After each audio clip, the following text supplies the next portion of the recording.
അല്ലാഹുവിന്റെ റസൂൽ പറയുകയാണ് ലാ തദ്ഖുലുൽ മലായികതു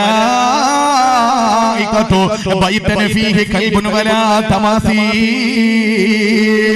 രൂപങ്ങളും പട്ടിയുമുള്ള വീട്ടിൽ അല്ലാഹുവിന്റെ റഹ്മത്തിന്റെ മലക്ക് വരൂല. രൂപങ്ങളും എന്ന് പറഞ്ഞാൽ ഏത് രൂപമാണ് എന്റെ പ്രിയപ്പെട്ട സഹോദരങ്ങളെ? അതായത് മുജസ്സമായ രൂപങ്ങളുള്ള. നമ്മളിപ്പോ ചില ആളുകളൊക്കെ ഇങ്ങനെ വരച്ച് ഉണ്ടാക്കി വെച്ചിരിക്കുമല്ലോ വീടുകളിൽ.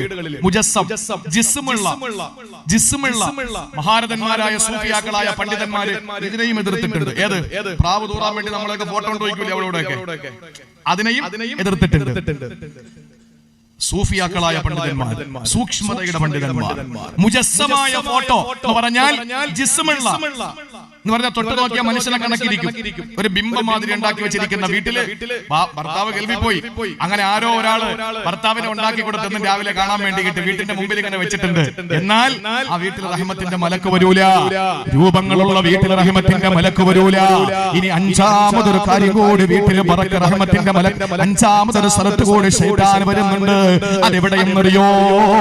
മക്കാനു ഇശ്ആലിന്നാ.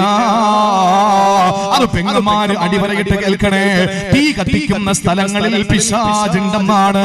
കാരണം ശൈത്താനെ സൃഷ്ടിച്ചത് എന്തുകൊണ്ടാണ്? തീ കൊണ്ടാണ്. അവന് തീ വല്ലാത്ത ഇഷ്ടമാണ്. അതുകൊണ്ട് തന്നെ തീ കെടുത്തുന്ന, തീ ഉണ്ടാക്കുന്ന സ്ഥലത്തൊക്കെ പിശാച് വരും. അതുകൊണ്ട് നിങ്ങൾ ആ സമയത്തൊക്കെ അടുപ്പിന് തീ കത്തിക്കുമ്പോൾ ബിസ്മില്ലാഹിർ റഹ്മാനിർ റഹീം ഇത് പറയാതെ സ്റ്റൗ കത്തിക്കല്ലേ. അത് എന്താണെങ്കിലും നിങ്ങളൊരു തീ കത്തിക്കുമ്പോൾ, ഒരു തീപ്പെട്ടി വരയ്ക്കുമ്പോൾ, ഒരു ലൈറ്റർ കത്തിക്കുമ്പോൾ ബിസ്മി ചൊല്ലിയിട്ട് വേണം അത് ചെയ്യാൻ. എന്തുകൊണ്ടെന്നറിയോ? ആ സ്ഥലത്ത് ശൈത്താൻ ഹാജരാകുമെന്നാണ്.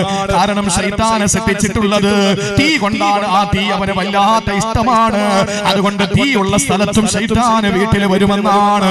അല്ലാഹു നമ്മളെ കാത്തുരക്ഷിക്കട്ടെ.